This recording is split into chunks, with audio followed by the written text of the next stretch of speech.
Now we're going to cover the kettlebell press, or strict press as it's called. Really good for the complete shoulder girdle, great for the lats, a lot of core involvement when you do this move too. And it's just a good overall strength and hypertrophy builder. A couple of things with the press, we use the same setup as before. Feet pressed tight into the ground, pelvis is pulled under me and tucked a little bit. I'm really going to focus on having that rib cage pulled down. Even though I'm moving the weight above my head, I don't want to have this happen. I want to have that happen, okay? When the weight comes up, it's actually traveling behind the body just a little bit.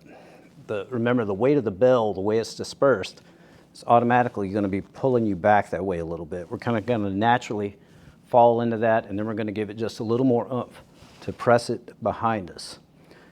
When I lower the weight, same thing as we did with the row, I'm going to control that. So where I come back down, I'm almost pulling the weight back down. I'm not just letting it drop.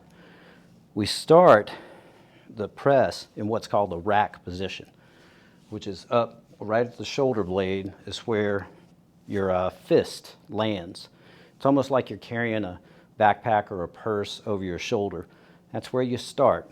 And most people have a hard time kind of figuring out how to hold the bell. I'll show you. You just kind of naturally let it lay there. And I want that shoulder blade pulled back and down before I ever think about pushing the weight up. So to get the weight in place, we're just going to use two hands, one over top of the other. I'm going with my right, left over right. I'm just going to come down and grab the weight.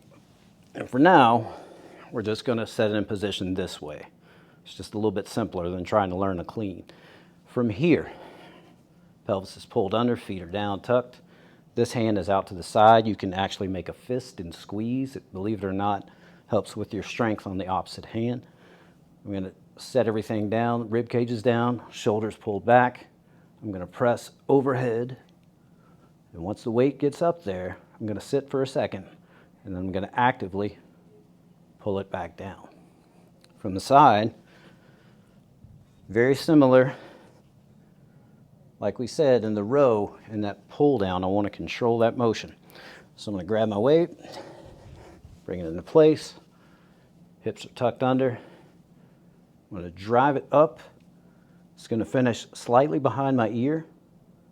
And then from here, I want to pull down under control.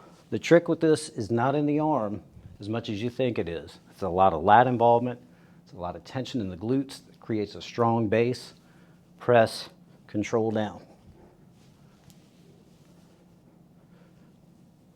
Very strict, hence the name. There's not a lot of excess motion in this. It's just very controlled. And that is the kettlebell overhead or strict press.